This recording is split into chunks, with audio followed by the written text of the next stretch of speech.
Di sini ditulis oleh penulis, beliau mengatakan dia adalah Dzunnurain, dua orang yang ada seseorang yang mendapatkan dua cahaya. Ini sebab beliau menikahi dua anak Nabi SAW yang akan kita jelaskan nanti. Beliau mengatakan seorang laki-laki apabila kita menelusuri jalan kehidupannya, niscaya kita akan menghirup semerbak wanginya sifat malu, tawadhu, merendah, kedermawanan, kemurahan hati, dan rasa takut kepada Allah Azza wa Jalla. Dan beliau mengatakan juga pada zaman jahiliyah, Utsman bin Affan radhiyallahu anhu termasuk orang-orang yang terbaik di kaumnya. Sangat baik akhlaknya, dihormatin, hartawan, tawadhu, pemalu, dan kata-katanya selalu santun sehingga kaumnya sangat menyintai dan menghormatinya. Dia juga di zaman jahiliyah, subhanallah, tidak pernah sujud ya kepada berhala sama sekali dan tidak pernah melakukan perbuatan keji dan menzalimi orang lain. Dan sekian banyak kisah-kisah atau riwayat yang berhubungan dengan masalah kelebihan Utsman bin Affan yang akan kita lebih paparkan di kedepannya nanti insyaallah. Utsman bin Affan adalah seorang sahabat yang lahir 6 tahun setelah kejadian Ashabul Fil. Ashabul Fil. Nabi SAW lahir pada saat tahun Fil, tahun gajah itu. Ya, surah Fil. Utsman bin Affan lahir 6 tahun setelah itu. Berarti perbedaan umurnya dengan Nabi SAW adalah 6 tahun. Beliau bernama Utsman bin Affan bin Abil As bin Umayyah bin Abdus Syams.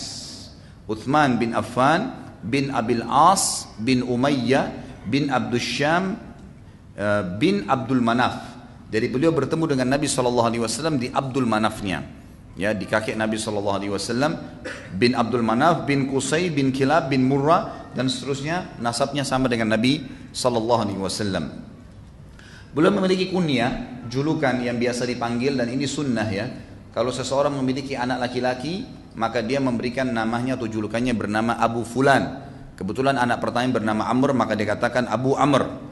Dan beliau juga memiliki julukan yang lain adalah Dzunnurain. Dan dinukil dalam banyak riwayat yang sahih bahwasanya sebab diberikan nama Dzunnurain ini karena beliau menikah dengan dua anak Nabi SAW. Yang pertama Ruqayyah, dan Ruqayyah ini perlu teman-teman tahu adalah seorang anak Nabi SAW yang dulunya menikah dengan sepupunya sendiri, namanya Utbah bin Abi Lahab. Tahu Abi Lahab kan tentunya, Abu Lahab ya. Abu Lahab itu paman kandung Nabi SAW dan punya anak laki-laki namanya Utbah bin Abi Lahab.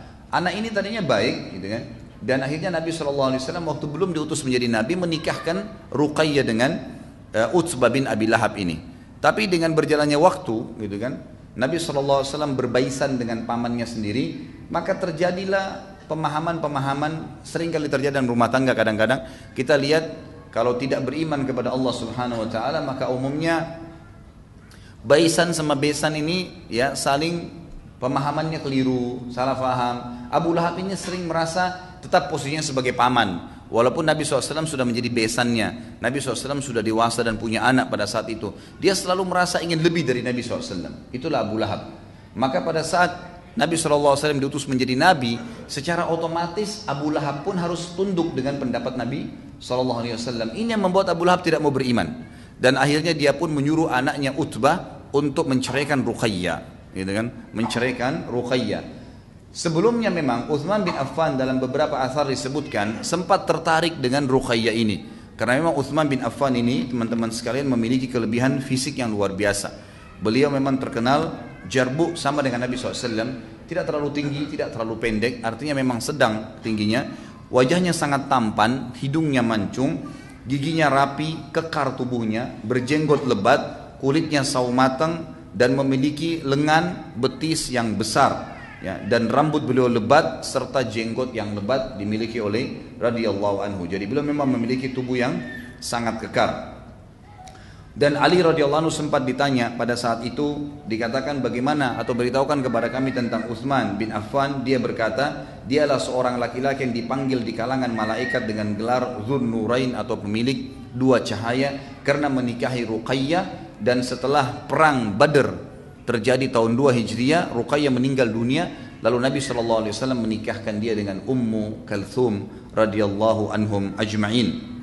Abdullah bin Mas'ud berkata, 3 orang dari Quraisy yang sangat terkenal di masa jahiliyah dan setelah Islam dengan ketampanan dan kemuliaan akhlaknya. Itu adalah Abu Bakar, Utsman bin Affan, dan Abdullah ibn Rawaha radhiyallahu anhum ajma'in. Baik, kita lihat di sini masuk lebih dalam tentang bagaimana masuk Islamnya Utsman bin Affan radhiyallahu anhu. Utsman bin Affan memiliki seorang tante yang terkenal dan akhirnya tantenya ini juga sempat masuk Islam, bernama Suda binti Quraiz radhiyallahu anha. Beliau sempat melihat waktu Utsman bin Affan mendengar bahwasanya Ruqayyah menikah dengan Utbah, sementara Utsman bin Affan memang tadinya ingin melamar Ruqayyah, tapi sudah kedahuluan dengan sepupunya Ruqayyah sendiri. Akhirnya beliau sempat menyampaikan masalah tersebut kepada bibinya Suda binti Quraiz. Kemudian Suda mengatakan ada berita gembira yang lebih baik daripada itu. Kalau Ruqayyah sudah menikah dengan Utbah, ya sudah, ada berita gembira yang lebih baik daripada itu. Ayahnya Ruqayyah, Muhammad SAW, diutus menjadi nabi, dan dia akan mengeluarkan manusia dari kezaliman, dari kegelapan, dari menyembah berhala. Maka berimanlah kepadanya, maka kau akan mendapatkan kemuliaan dunia dan akhirat. Lalu Utsman bin Affan berkata, aku pergi sambil merenungi ucapan bibiku. Aku bertemu dengan Abu Bakar. Aku menyampaikan apa yang disampaikan bibiku kepadaku, maka Abu Bakar berkata, demi Allah bibimu telah berkata benar pada apa yang diberitakan kepadamu. Bibimu telah menyampaikan berita kebaikan kepadamu, wahai Utsman.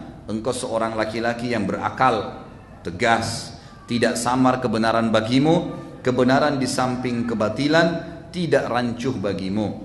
Utsman berkata, lalu Abu Bakar berkata kepadaku, berhala-berhala apa yang disembah oleh kaum kita ini, bukankah itu cuma sebongkah batu pejal yang tuli, tidak mendengar dan tidak melihat? Lalu aku menjawab, kata Utsman, begitulah. Kata Abu Bakar, wahai Utsman, apa yang dikatakan oleh bibimu telah terwujud. Allah telah mengutus Rasulnya yang dinanti-nantikan. Allah mengutusnya kepada manusia seluruhnya dengan membawa agama petunjuk yang benar. Aku bertanya, Utsman bertanya kepada Abu Bakar, siapa dia? Abu Bakar menjawab, Muhammad bin Abdullah bin Abdul Muttalib. Lalu aku berkata kepada Abu Bakar, As-Sadiqul Amin, apakah yang kamu maksud adalah orang yang mendapatkan julukan yang jujur dan terpercaya? Karena Nabi SAW punya julukan ini di Mekah. Abu Bakar menjawab, benar, dialah orangnya. Aku berkata kepada Abu Bakar, maukah engkau menemaniku menghadapnya? Abu Bakar menjawab, iya. Utsman berkata, lalu kami pergi menemui Nabi SAW. Ketika melihatku, beliau langsung bersabda, wahai Utsman, jawablah seruhan Allah. Sesungguhnya aku adalah utusan Allah kepada kalian secara khusus dan kepada seluruh manusia secara umum. Maka Utsman berkata radhiyallahu anhu, demi Allah, begitu melihat Nabi SAW dan mendengar kata-katanya, aku langsung merasa tentram kepadanya. Aku pun membenarkan risalahnya. Kemudian aku bersaksi bahwasanya tidak ada ilah yang berhak diibadahi dengan benar selain Allah, dan bahwasanya Muhammad adalah hamba dan utusannya. Tidak seorang pun dari kaum Nabi SAW, yaitu Bani Hashim, yang masuk Islam sampai saat itu, namun tidak seorang pun, yaitu Bani Hashim.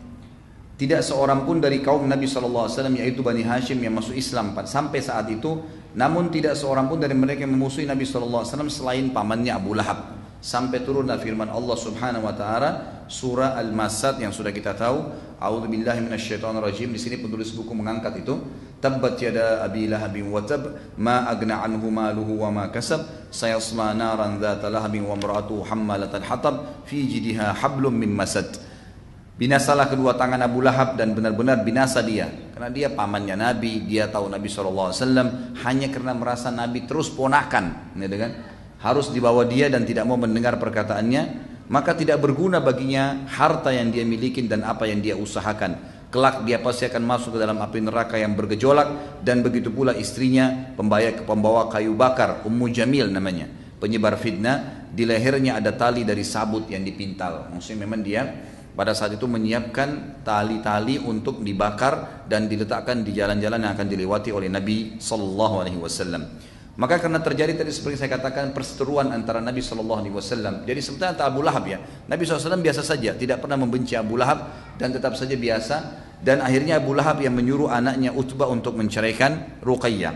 Mendengar berita tersebut, maka Utsman bin Affan yang tadinya memang ingin menikahi Ruqayyah, tidak menunggu waktu, setelah masuk Islam langsung melamar Ruqayyah. Kata penulis, Utsman termasuk pemuda Quraisy yang berwajah tampan, sebanding dengan Ruqayyah yang juga cantik, menawan dan mempesona, sehingga ketika Ruqayyah dipertemukan dengan Utsman, ada yang berkata,